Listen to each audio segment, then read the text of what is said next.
hasta el versículo 6.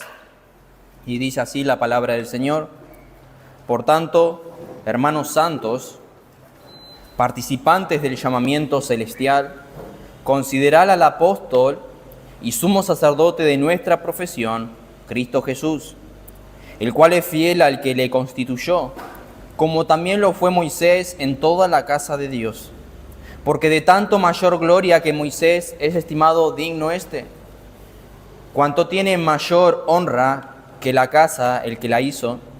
Porque toda casa es hecha por alguno, pero el que hizo todas las cosas es Dios. Y Moisés a la verdad fue fiel en toda la casa de Dios como siervo, para testimonio de lo que se iba a decir, pero Cristo como hijo sobre su casa, la cual casa somos nosotros, si retenemos hasta el fin la confianza y el gloriarnos en la esperanza. Vamos a tener tiempo de oración, pidiendo la bendición del Señor. Oremos.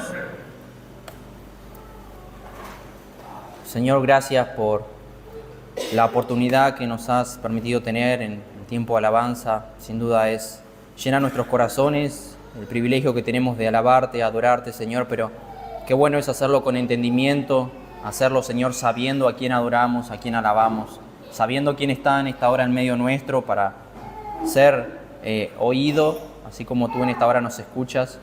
Pero ahora, Padre, te pedimos que sea todo lo contrario, que tú estés preparando nuestros corazones para nosotros ahora oírte a ti.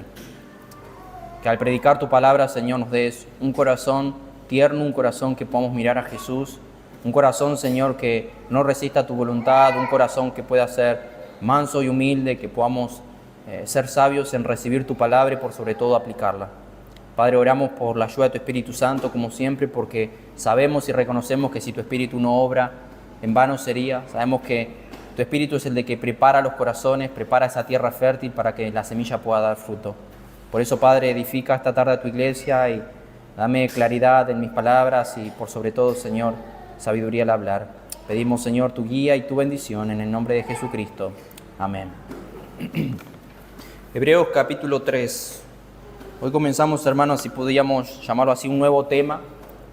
El autor de Hebreos se va a estar dirigiendo hacia algo nuevo, hacia un tema específico. Ya en el capítulo 1 se había dirigido a los ángeles, que Jesús era superior a los ángeles, y nos había dado algunas directrices de por qué debíamos mirar a Jesús, de por qué debíamos mirar a aquel que era mayor y superior que los ángeles. Y habíamos visto cómo el autor de Hebreos ya en el capítulo 1 y 2 había como elevado, exaltado a Cristo de lo que Él era y por qué debíamos mirarlo a Él. Lo último que vimos era porque Él era el autor de nuestra salvación.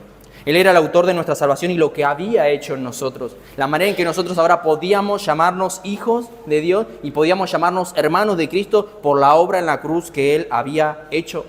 Y yo quisiera ir un poco más atrás, específicamente al inicio. Nosotros cuando empezamos a estudiar esta carta, este libro, habíamos dicho que muchos de los judíos se estaban volviendo atrás. ¿Qué quiere decir eso? Muchos de los judíos se estaban volviendo atrás a su antigua vida. Habían vuelto tal vez a algunos rituales, habían, por causa de la persecución que estaban tratando en ese momento, por causa del sufrimiento que estaban padeciendo por haber decidido seguir a Cristo, muchos se estaban volviendo atrás, dudaban, temían. ¿Será que Cristo en verdad es nuestro sacerdote o tenemos otro? ¿Será que Cristo en verdad fue el holocausto o tenemos que seguir ofreciendo sacrificios? Y el autor de Hebreo continuamente por eso hace eso. Pone al sumo sacerdote en el Antiguo Testamento y dice que Jesús es mayor que el sumo sacerdote. Pone a los corderos, pone a los sacrificios que Jesús es el verdadero sacrificio. Puso a los ángeles para dar un ejemplo y decir Jesús es mayor, superior a los ángeles. Y hoy vamos a estar viendo una figura en la cual los judíos lo tenían, hoy podemos decir, allá arriba, y es Moisés.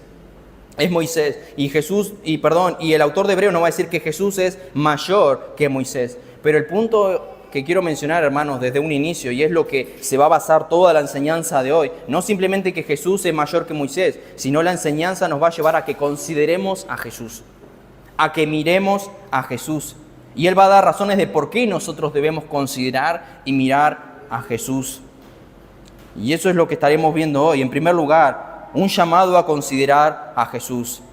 Por tanto, hermanos santos, dice el versículo 1, participantes del llamamiento celestial, considerad al apóstol y sumo sacerdote de nuestra profesión, Cristo Jesús. La palabra por tanto, como empieza el versículo 1, siempre nos lleva a algo previo. El escritor dice, con base a lo que hemos estado hablando, con base a lo que hemos estado diciendo, consideren a Cristo Jesús. Consideren a Cristo Jesús. Ahora, la pregunta es, ¿quiénes deben considerar a Cristo Jesús? Porque si nos dice consideren, ¿quién deben considerarlo? Y él se refiere a creyentes. Dice, hermanos santos, participantes del llamamiento celestial, consideren a Jesús. Pero noten cómo lo llama. No lo llama como hermanos, él podría haber dicho hermanos o creyentes o lo que fuera, pero dice hermanos santos. Nos recuerda, hermanos, a quién va dirigida la carta. No va dirigida a impíos, no va dirigida a no creyentes, sino a santos, a los hermanos. Y la carta se dirige a creyentes, y si son creyentes, deja bien claro, son santos. Son santos. Por eso, santo no es el que vive una vida perfecta, ya lo hemos dicho en varias ocasiones anteriormente en esta misma carta. El que no se equivoca nunca, santo es el de que ha sido separado por Dios en Cristo. No está hablando de que yo me debo conducir de una manera santa, no está hablando específicamente de eso, sino que sabemos y exhortamos una y otra vez que hay un llamado a vivir en santidad sin la cual nadie verá al Señor, pero aquí se está refiriendo a la posición. Hermanos santos, ustedes que han sido santos por haber sido separados y están en Cristo. De modo que si son hermanos, son automáticamente santos delante del Señor. No meramente por cómo vivimos o no vivimos, sino lo que ha hecho Cristo, y porque Cristo es santo, Él nos representa delante del Padre y nosotros somos santos, a los hijos de Dios. Y tú tal vez puedes ver tu vida y no te consideras santo, al igual que yo veo mi vida y no me considero ningún santo, por las fallas, errores y pecados. Estamos muy lejos a veces de eso, pero Él llama hermanos santos. Y repito lo mismo, por la posición que tenemos en Cristo. Pero noten la manera en también que se refiere a los creyentes. Dice, participantes de un llamamiento celestial. Y esto es algo lo cual Pablo tenía en mente continuamente. Y él lo dice así en Filipenses 3. Prosigo a la meta, al premio del supremo llamamiento de Dios en Cristo Jesús. Mas nuestra ciudadanía está en los cielos, de donde también esperamos al Salvador, al Señor Jesucristo. Pablo dice, la manera que yo prosigo a la meta, al premio del supremo llamamiento. Hay un llamamiento celestial. Lo dice allí, participantes. Aquellos que estamos en Cristo, aquellos que hemos sido santificados en Cristo, hemos sido llamados participantes de este llamamiento celestial. Y esto aparece relacionado con varios creyentes en varias ocasiones. Efesios 1:18 dice, alumbrando los ojos de vuestro entendimiento. La oración de Pablo hacia los creyentes de Éfeso. Oro para que el Señor les abra los ojos de vuestro entendimiento, para que sepáis cuál es la esperanza a que Él os ha llamado. Hay un llamamiento. 2 Timoteo 1:9, quien nos salvó y llamó con llamamiento santo. Hay un llamamiento y en ese llamamiento vemos la palabra santo, no conforme a nuestras obras, sino según el propósito suyo y la gracia que nos fue dada en Cristo Jesús antes de los tiempos de los siglos. Pablo dice que nos ha llamado. Y hay un detalle interesante aquí en lo que acabamos de leer en Timoteo. Dice, es según su propósito, no nuestro propósito. Hermano, ¿tú sabes por qué Dios te ha llamado? Porque Él ha querido. Porque Él ha querido. ¿Te has preguntado de todas las personas del mundo por qué te escogió a ti? Nosotros podríamos ver personas tal vez cercanas a nosotros que son tal vez mejores o moralmente mejores, buenas. Cuando nosotros fuimos al Señor, podíamos mirar a nuestro alrededor, ¿por qué me escogió a mí? Tal vez hay personas mejores, padres de familias mejores, hijos más obedientes, esposos o esposas mejores, pero ¿por qué a mí? Porque ha querido, dice aquí, llamamiento santo, no conforme a nuestras obras, sino aquel llamado que hemos recibido. Nos ha llamado, no porque lo merecíamos, sino porque éramos lo peor del mundo, dice 1 Corintios 1. Entonces, hermanos, lo primero que vemos es que hemos sido llamados santos, hermanos que pertenecemos a la familia de Dios y que hemos sido llamados por Dios. Hemos sido llamados por Dios. Y esto nos da la evidencia clara de que se está dirigiendo a hermanos creyentes. Pero ¿qué le dice a estos creyentes? Ya lo dijimos al inicio. ¿Qué le dice a estos creyentes? Y esta es la enseñanza para hoy para nosotros. Considerad a Jesús. Hermanos santos, participantes del llamamiento celestial, considerad al apóstol y sumo sacerdote de nuestra profesión, Cristo Jesús. Algo similar había dicho ya él en capítulo 2, versículo 1, Por tanto, es necesario que con más diligencia atendamos a las cosas que hemos oído, no sea que nos deslicemos. La ocasión que habíamos dicho en ese mensaje era que teníamos que prestar mucha atención a todo lo que Jesús había revelado. Y ahora en el capítulo 3 nos dice que prestemos atención otra vez. Hermanos, debemos prestar atención a la Biblia. Debemos prestar atención una y otra vez a lo que Cristo hizo, a nuestro caminar. Hay un llamado continuo a prestar atención, a examinarse. Y el autor de Hebreos dice, si sos creyente, si has sido llamado por Dios como vimos, entonces prestad atención en Cristo. Prestad atención. Considerad al apóstol y sumo sacerdote de nuestra profesión, Cristo Jesús. Y esa palabra considerad, hermano, es fijar su atención. Fijen su atención. Y en el vocabulario original es miren, observen, consideren. No es meramente mirarlo y nada más, sino considerar, poner mi mente ahí, poner mis ojos ahí y no quitarlo nunca. Estén considerando atentamente, dice la palabra en el original. Y eso es un imperativo, es un mandamiento. Tenemos que hacerlo como creyentes. No es un consejo, miren a Jesús si quieren, miren a Jesús. Si son parte del llamamiento celestial, si son hermanos santos, miren a Jesús. Miren a Jesús. Y está en tiempo presente. Y eso nos dice que debemos hacerlo continuamente. Debemos hacerlo continuamente. Mirar a Jesús continuamente, todo el tiempo. Por eso él en resumen dice, miren a Jesús. Mantengan su mirada en Él. No volteen a ver a los rituales. Como dije al inicio, muchos estaban volviendo a los rituales anteriores. Miren a Jesús. Tal vez tenían problemas en las persecuciones, sufrimientos, tristeza, y estaban identificándose más con los judíos, con su antigua vida, antes que con Cristo por causa de la persecución. Pero el autor de Hebreos dice, consideren a Jesús, miren a Jesús, permanezcan su mente allí en Jesús. Porque si tienen a Jesús, miran a Jesús, no necesitan más. Él es suficiente para todo. Pero miren a Jesús. Eso era para ellos. ¿Y qué hay para nosotros hoy? ¿Cuál es la enseñanza de hoy? Igual, hermanos, es lo mismo. Que consideremos una cosa, que consideremos a Cristo Jesús. El autor de Hebreo, hermano, nos quiere que pongamos nuestros ojos en Cristo y no los saquemos de allí. Y eso es algo maravilloso, hermano. Eso es algo maravilloso, porque el mayor error que podemos cometer como creyentes es mirar a otro lado que no sea Jesús. Que no sea Jesús. ¿Por qué? Porque nuestra fe en primer lugar se va a ver afectada, va a empezar a menguar. La única manera, hermano, de tener una fe firme es poner los ojos en el autor y consumador de nuestra fe. Es de esa manera que podemos correr la carrera que tenemos por delante, dice Hebreos más adelante. Por eso la mayoría de las veces, hermano, que uno entra en una apatía espiritual, frialdad, es porque algo te está robando la atención. Algo te está robando la atención y no estás mirando suficientemente a Jesús. Miras más, tal vez, las redes sociales, miras más el trabajo, miras más otras distracciones. Y ahí sabemos, por experiencia propia, creo que todos, que ahí empieza a menguar nuestra fe. No hay deseo de orar, no hay deseo de leer, no hay deseo de congregar. Pero es por esto, hermanos, porque hemos dejado de mirar a Jesús, empezamos a mirar a otro lado.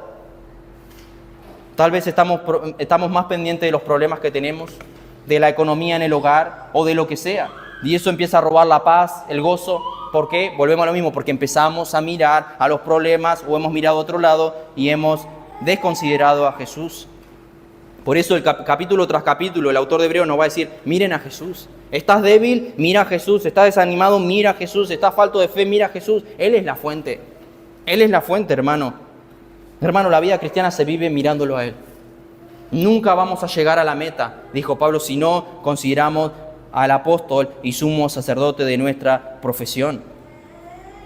Cuando lo miramos a Él, hermano, los problemas se vuelven menores.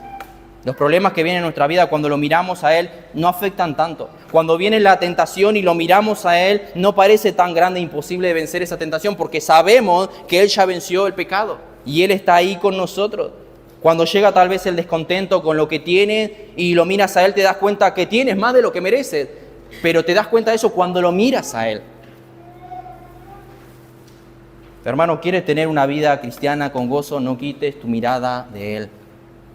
No quites tu mirada de Él. ¿Quieres tener una fe viva, apasionada por Jesús, su obra? No quites tu mirada de Él. Por eso cuando quites tu mirada de Él, automáticamente no tendrás ánimo tal vez ni de leer, ni de orar, ni congregar, ni servir, porque de eso se basa la vida cristiana, de mirarlo a Él, de aquel que nos hizo cristianos, de aquel que nos hizo hijos de Dios, de mirarlo a Él. Y una de las cosas que vemos todos los días, sabemos por experiencia que el diablo es experto en hacernos mirar otras cosas. El diablo es experto, hermanos, en hacernos mirar otras cosas, en las distracciones de este mundo, para que mientras que corramos la carrera que tenemos por delante, quitemos los ojos de Jesús. Quitemos los ojos de Jesús. Es más, algunos están distraídos corriendo esa carrera que ni siquiera se dan cuenta que ya han dejado de correr esa carrera. Y eso es sumamente triste, sumamente triste. ¿Por qué? Porque han quitado sus ojos de la meta, han quitado sus ojos de Jesús. Tenemos una historia que a veces no comprendemos. La historia de Pablo y Silas en la prisión, en Hechos 16, creería que se acuerdan. Mientras estaban en la cárcel por haber predicado el mensaje del Evangelio, dice que fueron azotados. Estaban tal vez con frío, no creo que estén en un hotel 5 estrellas. Tal vez le estaban doliendo los latigazos que habían recibido por la causa de la predicación del Evangelio. Tal vez estaban tristes en algún momento. Tal vez estaban con frío, con hambre, no lo sabemos, pero el pasaje dice, cantaban alabanzas. Cantaban alabanzas. ¿Cómo es posible eso? Y la respuesta, hermanos, porque lo estaban mirando a Él.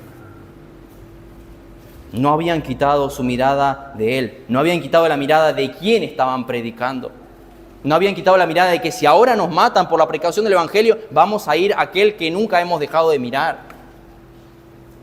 Estaban mirándolo a Él. Por eso, hermanos, ¿sabes cuál es la fuente de todos los desvíos en la fe? Dejar de mirar a Jesús. Dejar de mirar a Jesús. Es como los que corren la carrera. Comienzan la carrera mirando la meta. Aquellos que son atletas y corren. Miran la meta y no quitan de allí sus ojos.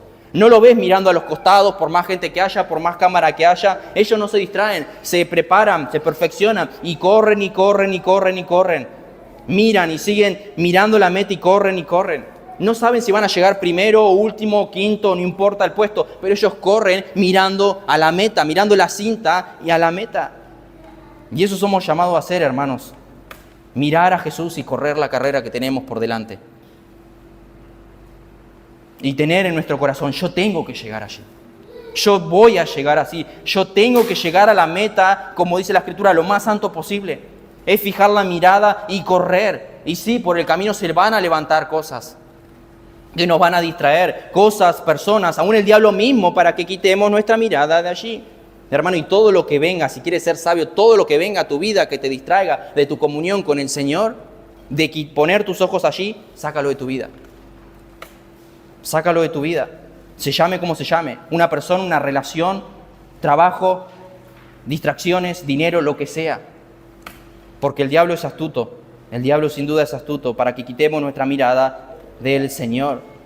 Y ese, hermanos, va a ser el punto principal de nuestra vida. Ir allá, ir a la meta, poner nuestra mirada en Él y llegar allá. Eso es considerar a Jesús, hermanos. Eso es considerar a Jesús. Es más, cuando nosotros lo miremos, lo consideremos, eso nos va a ayudar a correr. Eso nos va a ayudar a correr. Mirándolo a Él sabremos por qué corremos. Mirándolo a Él sabremos a dónde vamos. Y mirando a Él tendremos el poder y la alegría para mantenernos corriendo sabiamente esta carrera. Por ende, hermano, en primer lugar debemos considerar, mirarlo fijamente. Y el autor de Hebreos nos menciona que aquel que debemos mirar fijamente, vemos que lo menciona de dos maneras. Considerad a quién, al apóstol y sumo sacerdote de nuestra profesión, Cristo Jesús. Lo menciona de dos maneras, apóstol y sumo sacerdote. La palabra apóstol, nosotros diríamos, ¿entonces Jesús era un apóstol? Si Jesús no es que escogió a sus apóstoles, a sus seguidores, a los enviados, ¿por qué el autor de Hebreos lo llama apóstol? Y tiene que ver con el significado de apóstol. No es que era un apóstol, sino con lo que significa la palabra apóstol. Significa enviado, eso significa. Significa enviado. Alguien que representa a Dios, alguien que ha sido enviado por Dios. Y eso lo vimos en el capítulo 1, versículo 1. Vemos esa realidad que Dios en los últimos tiempos habló por su Hijo. Cristo fue enviado por el Padre con un fin, con un propósito, revelar al Padre. Dios había hablado al hombre. Era un apóstol, en pocas palabras. Fue un enviado para traer un mensaje, fue un enviado para traer un mensaje celestial. Y esa es la realidad, hermano. Nosotros necesitábamos ese mensaje.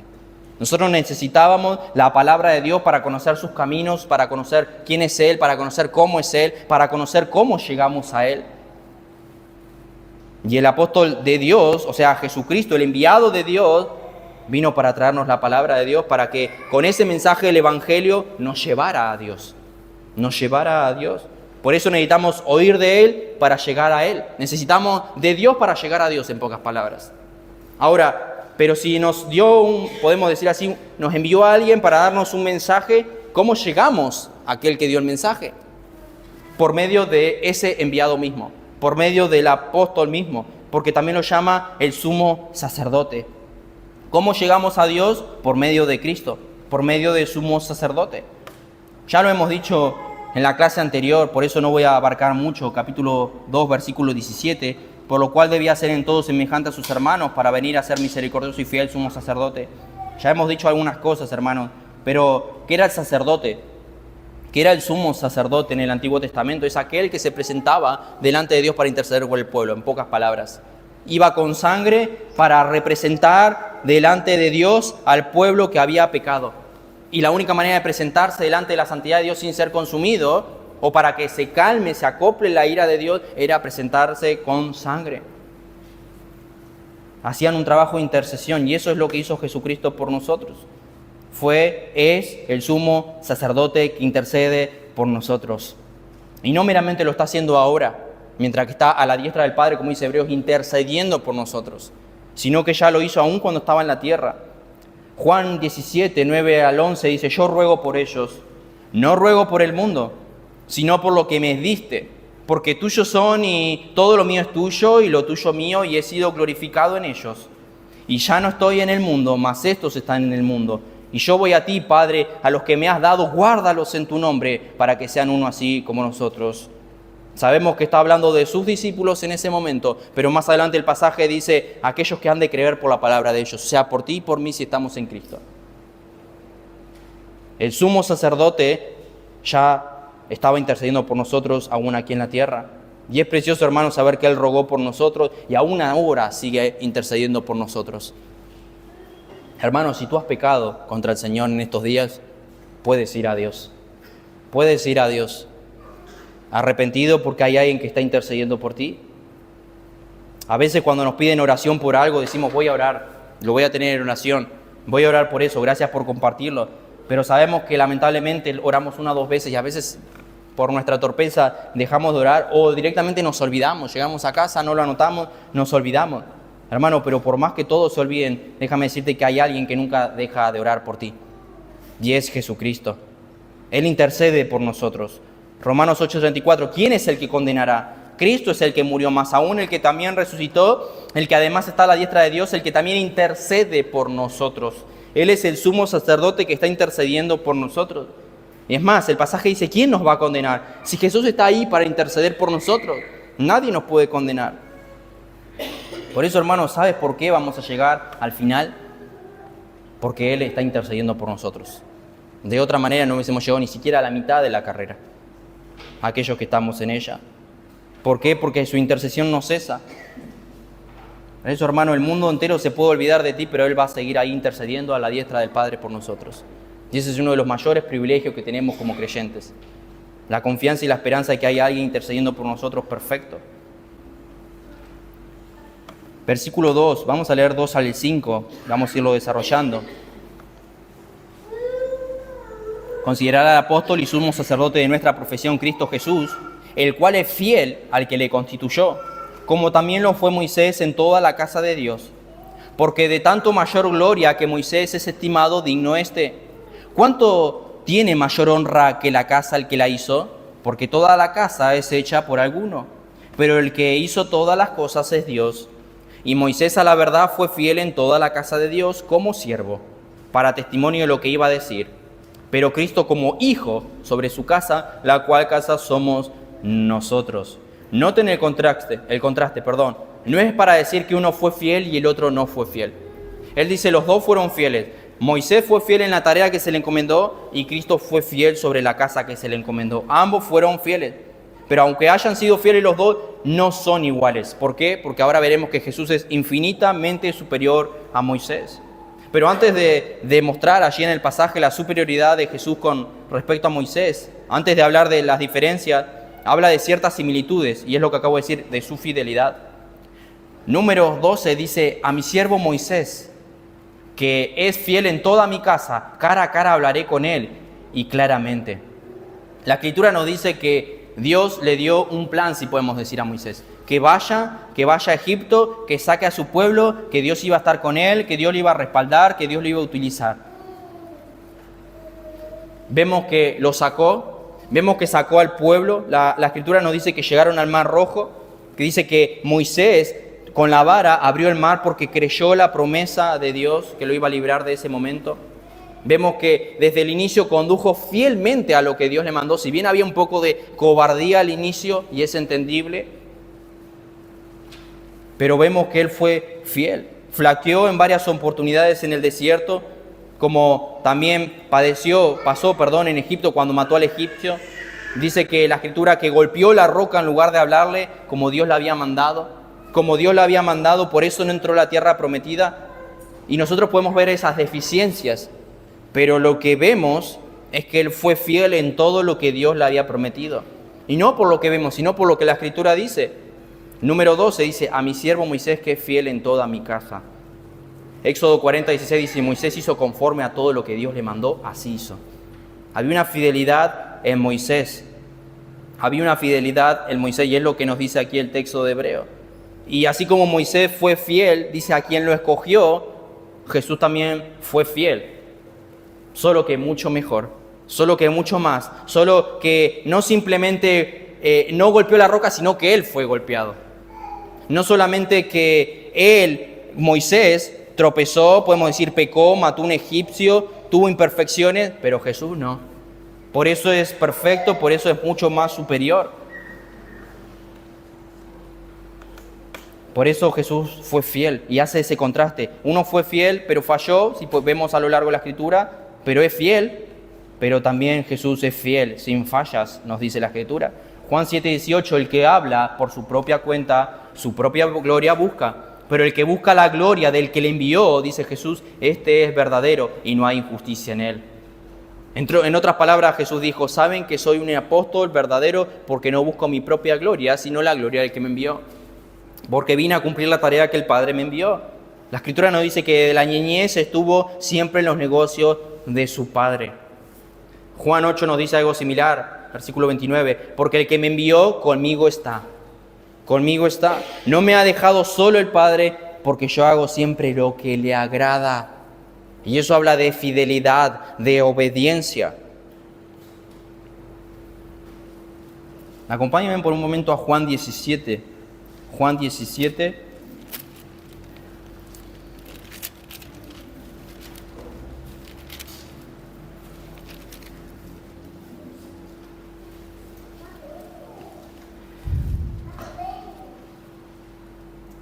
Vimos en Éxodo 40:16, hablando Moisés, que dice, hizo conforme a todo lo que Dios le mandó, así hizo.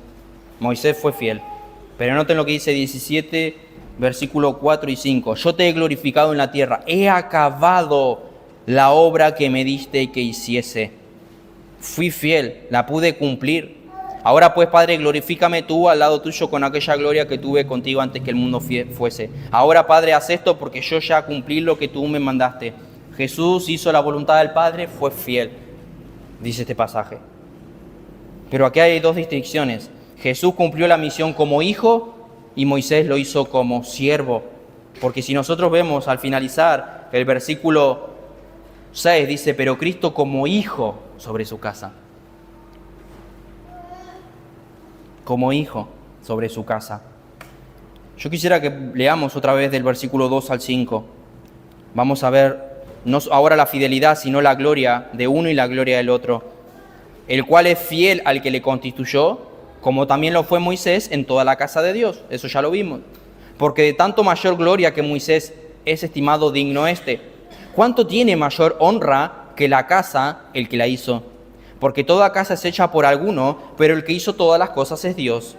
Y Moisés a la verdad fue fiel, ahí tenemos la palabra, en toda la casa de Dios, como siervo, para testimonio de lo que se iba a decir, pero Cristo como hijo sobre su casa, la cual casa somos nosotros. Vemos algo ahí, hermanos. A ambos podemos decir se le dieron dos tareas, una tarea a cada uno. ambos fueron fieles. Y lo que menciona allí es que ambos estuvieron sobre una casa. ¿Y qué es eso? ¿Por qué estuvieron sobre una casa? Y el significado de la casa, como menciona allí, es familia, se refiere a personas, no una casa o un edificio o un lugar donde habitar. Y es en ese sentido que Moisés fue fiel a la casa de Dios, al pueblo de Dios. Moisés guió fielmente al pueblo de Dios hasta entrar a la tierra prometida, aunque él no pudo entrar. Pero dentro de todo fue fiel, dice los pasajes, en lo que Dios le había mandado que haga. Por eso se hace la distinción que él fue fiel como siervo. Porque él era un siervo, un mayordomo, no era el dueño, el propietario de la casa, era alguien que sirve. Y el pasaje allí nos dice que todas las cosas fueron hechas por Dios. O sea, Dios era el dueño de Israel, Moisés fue tan solo un siervo de Israel por un tiempo. Servía con fidelidad, pero servía. Estaba a cargo de administrar lo que Dios le había mandado, mandamientos, requisitos para el tabernáculo, las promesas de Dios que Dios le había confiado al pueblo de Israel. Y él mostró ser fiel en esto. Pero Jesús no administró o sirvió a un pueblo. Sí vino a morir por un pueblo, pero no administró o sirvió de la manera que Moisés a un pueblo. Porque allí nos dice en Hebreos que Jesús fue el creador. Porque toda la casa es hecha por alguno, pero el que hizo todas las cosas es Dios. Todas las cosas, dice Juan, todas las cosas llegaron a ser hechas por Él y aparte de Él nada llegó a ser hecho. En pocas palabras, todo lo que existe es por medio de Jesús. Moisés fue solo un miembro de la familia que Jesús construyó. Por ende, Jesús es superior porque Jesús es el que construye, pero Moisés es el que sirve en la construcción, si podemos decirlo así. Jesús es el que creó a Israel, Jesús creó la iglesia, porque Jesús es Dios, Jesús creó todas las cosas. Y el versículo 4 habla de esta casa que estamos hablando, porque toda la casa es hecha por alguno, pero el que hizo todas las cosas es Dios. El constructor de todas las cosas es Dios, acabamos de decir. Y Moisés es miembro de esa casa. ¿Por qué? Porque es parte de su creación, fue hecho por Dios mismo. Jesús creó a Moisés, si lo vemos de esa perspectiva. Obvio que Jesús es superior a Moisés porque Jesús creó a Moisés. La Escritura una y otra vez lo mencionan a Jesús como creador. Por eso el versículo 3 nos dice que Jesús es el creador de la casa. Y dice, cuanto tiene mayor honra el que hizo la casa que la casa misma. Nosotros cuando tenemos al pastor que es arquitecto, nosotros cuando vemos una obra, una construcción, decimos, wow, qué buena casa, qué buena construcción. Pero nosotros no alabamos la casa, alabamos a aquel que la diseñó, alabamos a aquel que la construyó, los detalles que le hizo o cómo la hizo. Y esta es la realidad. ¿Cuánto tiene mayor honra el creador que la casa misma? Dijimos que Moisés era parte de la casa, parte de esa familia, parte de ese pueblo. Era un siervo que servía a ese pueblo, pero era parte de la creación de Dios, de Jesús. Pero Jesús había creado eso. Jesús era el creador de esa casa. Jesús es el creador de esa casa. Y vemos ese contraste, hermanos. Por eso dice, después de hablar tan bien de Moisés, que es un siervo fiel, que dice, un siervo fiel a mi casa, al pueblo, ha servido fielmente a mi pueblo, ha cumplido la misión que le he dado, me sirvió con integridad, pero Jesús es digno de más gloria. Jesús es digno de más gloria. Y esa palabra significa mayor honra. Jesús merece más la honra. Jesús es más precioso. Jesús es algo de más valor. Y es eso lo que hace el autor de Hebreos continuamente, como hemos mencionado, levantar a Cristo por sobre todo, que podamos mirar a Cristo, que ver sus hermosuras, que ver lo que Él es, sus excelencias, lo sublime que es, engrandecerlo por sobre todas las cosas, aún por los pactos, aún por esto, aún por lo otro. Habla de sus excelencias, de su grandeza, de su inmensidad.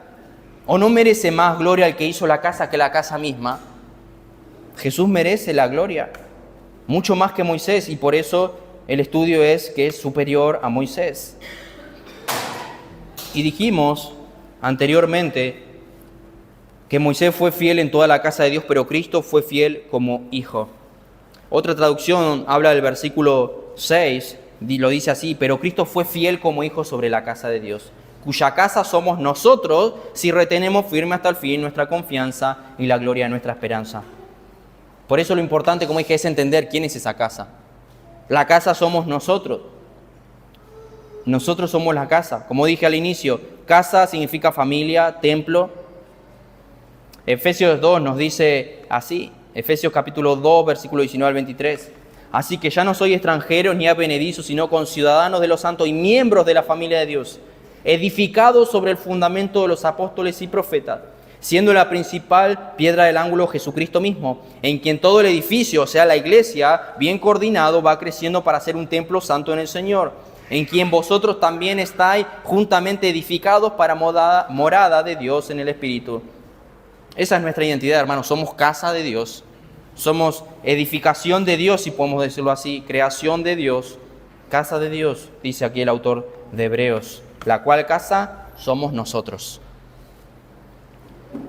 Primera de Pedro 2:5 dice, vosotros también como piedras vivas, sed edificados como casa espiritual y como sacerdocio santo, para ofrecer sacrificios espirituales aceptables a Dios por medio de Jesucristo. Hermanos, solo los que se aferran a Cristo y al Evangelio tienen lugar y van a ser partícipes de esa casa que estamos hablando aquí, que el dueño es Dios.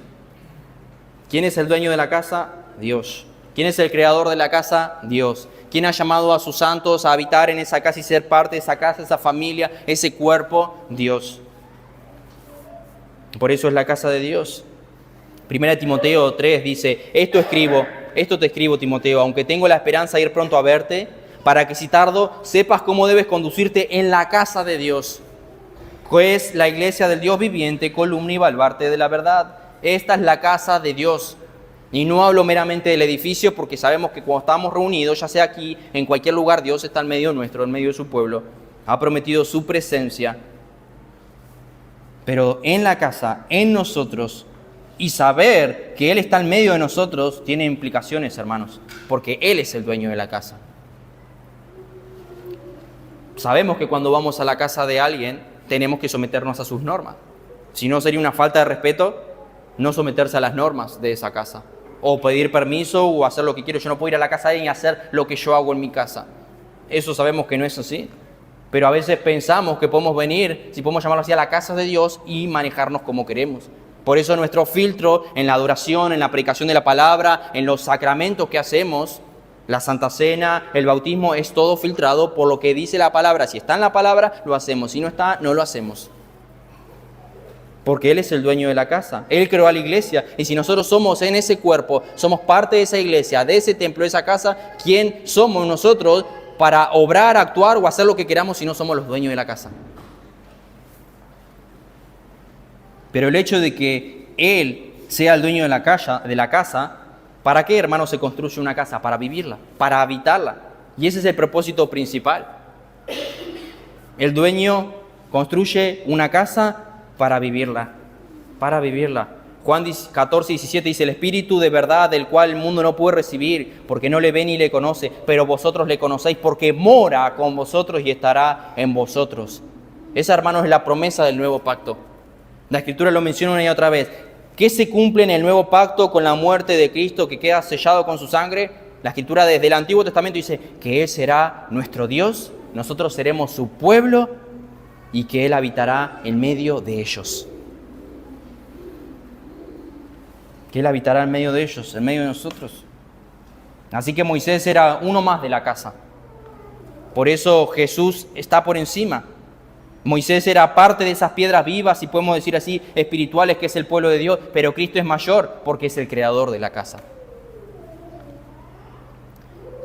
Vamos a concluir con el versículo 6. Pero Cristo, como hijo sobre su casa, la cual somos nosotros, sí retenemos firme hasta el fin la confianza y el gloriarnos en la esperanza. El versículo 6, hermanos, la segunda parte termina con una advertencia, la marca de los verdaderos creyentes. El texto tiene al final una frase que llama a algunos tal vez a que tengamos dudas, puede ser de nuestra fe, que somos casa de Dios y dice sí, tal cosa. Si retenemos hasta el fin la confianza y el gloriarnos en la esperanza. Dijimos que Él dijo que Jesús es nuestro sumo sacerdote. Hemos dicho que Él intercede por nosotros. Él es fiel sobre la casa, la cual casa somos nosotros, pero hay una condición, hay un sí. No dice somos la casa de Dios, dice somos la casa de Dios si retenemos y sigue el pasaje. Y eso es condicional. Yo no soy casa de Dios porque yo quiero. Yo demuestro que soy casa de Dios si vivo de tal manera. Y esa es la idea. Hermano, si yo te digo, mañana voy a tu casa si tengo tiempo. Estoy poniendo un condicionante. Tú sabes que no es seguro que vaya porque depende de si tengo tiempo. Él dice, somos la casa de Dios. Y uno podría decir, qué bueno, somos el pueblo de Dios. Amén. Pero Hebreos dice, sí, somos casa de Dios, sí, somos el pueblo de Dios, sí, tal cosa. Si retenemos firme hasta el fin la confianza y el gloriarnos en las palabras, en la esperanza, perdón. En pocas palabras, hermano, eres casa de Dios si estás firme en el Evangelio y en Cristo hasta el final. Hasta el final. Hermano, ¿se puede vivir en pecado y ser salvo? No. ¿Se puede vivir de cualquier manera y ser salvo? No. Pero Dios dijo que me ha escogido y me va a salvar igual. Si Dios me ha escogido, ¿me va a salvar igual? Muchos pueden decirlo, pero no dice eso la Biblia. No está en la Biblia, hermanos, que luego de que uno es salvo, sigue viviendo de la misma manera. No hay un versículo que mencione eso. Hay una transformación, nueva criatura es, un nuevo corazón. Por eso, hermanos, no hay nadie en la Biblia que Dios haya escogido para salvar y no lo santifique. Algunos más rápido, otros más lento, algunos maduran más rápido, otros menos. Las dos cosas vemos en la Escritura, Dios te escoge y te santifica. Y esa santidad, hermanos, es la manifestación de que eres un escogido de Dios. ¿Y por qué digo esto? Porque es similar a lo que estamos hablando. En este caso, si perseveras hasta el fin, estarás manifestando que eres salvo. Si perseveras, estarás dando evidencia de que eres un escogido de Dios. No es que si yo llego a la meta, soy salvo. Es, si yo estoy perseverando, estoy manifestando de que estoy siendo salvo. Porque no solo fuimos salvos, sino estamos siendo salvos. En pocas palabras. Porque la Escritura dice, hermanos, que Dios escoge, sostiene, Dios nos mantiene firme hasta el fin. Y esa es la evidencia de que somos salvos, de que estamos firmes hasta el final. Por eso, hermanos, ¿cómo podemos saber que somos realmente la casa de Dios? ¿Cómo tú puedes saber si en verdad eres creyente, genuino, verdadero? Manteniendo, dice aquí, nuestra confianza y la magnificencia de nuestra esperanza hasta el final. En pocas palabras, hermano, el significado es simplemente que la continuidad es la prueba de la confirmación. Si yo estoy continuando, estoy confirmando que en verdad soy salvo. Podemos decir si realmente somos casa de Dios porque permanecemos en la casa de Dios. El que sale, dice Juan, nunca permaneció en ese lugar. ¿Se acuerdan lo que dice Juan 2:19? Salieron de nosotros, pero no era de nosotros, porque si hubieran sido de nosotros, hubieran permanecido. Ahí está la palabra, permanecer hasta el final. Hubieran permanecido con nosotros, pero salieron para manifestar que no todos son de nosotros. La permanencia la menciona también Juan, permanecer con nosotros. Y esto tiene implicancias, sin duda, directamente para ellos, porque aparentemente, como dije al principio, muchos judíos se habían alejado. Y es porque por eso el escritor, le da estas palabras. Les advierte, pero también los animan. Los animan, como dijimos al principio, a mirar, a considerar a Jesús para su caminar diario. Tal vez algunos estaban convencidos del Evangelio, algunos estaban al borde del compromiso, sí estaban, pero se alejaban, se habían alejado. Algunos sin duda tal vez incluso habían manifestado una profesión externa de fe, pero en ambos casos se apartaron de la iglesia. Demostraron que nunca fueron parte de ella. Y el autor aquí nos dice que los verdaderos santos perseveraron. Y su perseverancia fue evidencia de su salvación. Jesús mismo lo dijo, Juan 8:31. Dijo entonces Jesús a los judíos que habían creído en él: si vosotros permaneciereis en mi palabra, seréis verdaderamente mis discípulos. La permanencia. La permanencia. Y hermanos, una de las verdades más evidentes del Nuevo Testamento es que el Señor guarda a aquellos que pertenecen a Él. Juan 6:39. Y esta es la voluntad del Padre, el que me envió, de que todo lo que Él me diere, no pierda yo nada, sino que lo resucite en el día postrero. Jesús nunca ha perdido a nadie y nunca perderá a nadie de su casa, que es lo que acabamos de ver hace un momento. Por eso, hermano, ¿cuál es la evidencia de que eres salvo? ¿Cuál es la evidencia de nuestra salvación? La marca de que somos salvos es si retenemos firme hasta el final en la confianza y en la gloria de nuestra esperanza, dice Pablo. Así que, hermano, es hermoso saber que Él es sumo sacerdote, que Él es nuestro apóstol que nos trajo la palabra final, definitiva, y que encima está, podemos decir, a cargo de esa casa, mora en esa casa. Pero esa casa de Dios es el que persevera hasta el fin. No todos, es el que persevera hasta el fin. Entonces, si soy llamado a perseverar hasta el fin, ¿cómo puedo perseverar hasta el fin? Hay un llamado a la iglesia, perseveren hasta el final, porque la manera de perseverar, la manera en que ustedes están mostrando que están perseverando es porque están siendo salvos, porque han sido salvos, si llegan a la meta. Si soy llamado a perseverar, ¿qué es lo que nos está diciendo? ¿Cómo podemos perseverar hasta el final? Lo que dijimos al principio, considerando a Jesús. Por eso, hermanos, ves cómo hice hincapié todo el tiempo a que sea cual sea la situación de tu vida, la cual estés viviendo, debemos mirar a Jesús, porque eso cambia toda la perspectiva de nuestra vida. Ya sea lo que sea, ánimo, desánimo, enfermedad, no enfermedad, tristeza, lo que tú quieras poner, pecado, lo que quieras poner. Cuando tú miras a Jesús, la perspectiva de la vida cambia. Podemos caminar mejor, podemos correr mejor la carrera que tenemos por delante cuando ponemos nuestros ojos en Él.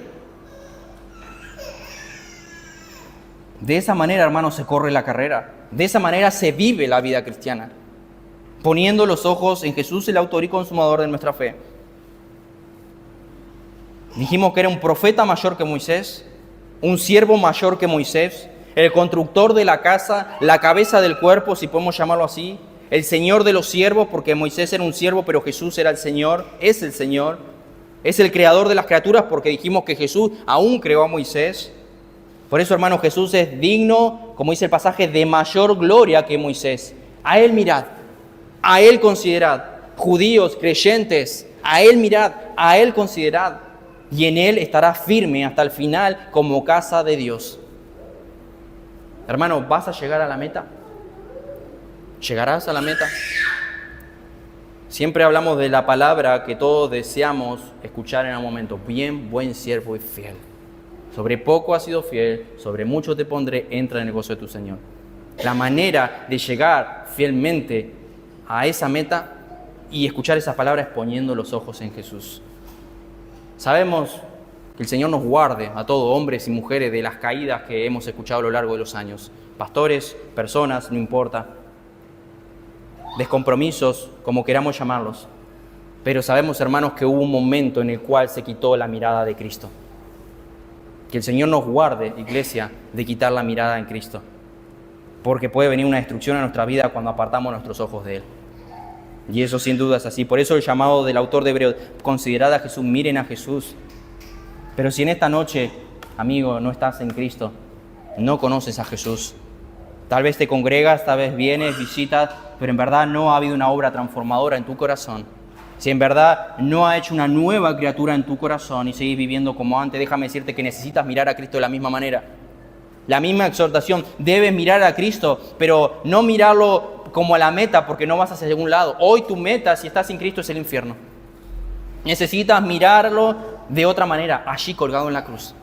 Mirarlo colgado en la cruz y reconocer que Él murió por tus pecados. Y si tú depositas tu fe en Él como tu único y suficiente Salvador, la Escritura dice, puedes ser salvo. Puedes ser salvo, y si eres salvo, vas a ser un hijo de Dios y vas a ser parte de esa casa de la cual hemos hablado hoy. Hermanos, amados, iglesia, este pasaje nos dice dos cosas importantes que quiero cerrar con esto. Primero, debemos estar seguros de que somos verdaderos cristianos. La Escritura una y otra vez. El apóstol Pablo en más de una ocasión en sus cartas nos dice, examinaos a vosotros mismos. En pocas palabras o en otras palabras dice lo mismo. Examinaos a vosotros mismos si estás en la fe. Hermano, pregúntate, examina tu corazón. Con sinceridad, si en verdad eres parte de la casa de Dios. Porque podemos estar pensando que estamos caminando o corriendo esa carrera. Pero como dije, algunos están distraídos con las cosas de este mundo, con el corazón que es engañoso y perverso, se han desviado ya de la carrera y ni siquiera se han dado cuenta. Y al final de la carrera, si podemos llamarlo así, porque ya no están en la carrera, van a escuchar o van a decir, Señor, Señor, nunca te conocí, apartados de mí, hacedores de maldad. Por eso, en primer lugar, hermano, examinemos nuestros corazones. Y si hemos quitado nuestra mirada de Cristo por distracciones, cansancio, pasatiempo, lo que quiera llamarlo, volvamos a mirar a Jesús. Él debe ser el centro de nuestra vida, nuestro matrimonio, nuestra familia, nuestro hogar, de la predicación, como lo estamos haciendo. El centro de la iglesia, que el filtro sea Jesús. Y te aseguro que aún tu relación con el pecado va a ser distinta cuando pongas tu mirada en Jesús. Hermano, tú no vas a pecar si en tu mente está pensando Cristo crucificado. Por eso, iglesia, miremos a Jesús y no quitemos nuestra mirada de allí. No quitemos nuestra vista de allí, porque todo lo que necesitamos para perseverar hasta el final, lo tenemos en Él. Hermano amado, pon tu mirada en Cristo, como dice la canción, y no la quitemos de allí. Vamos a orar.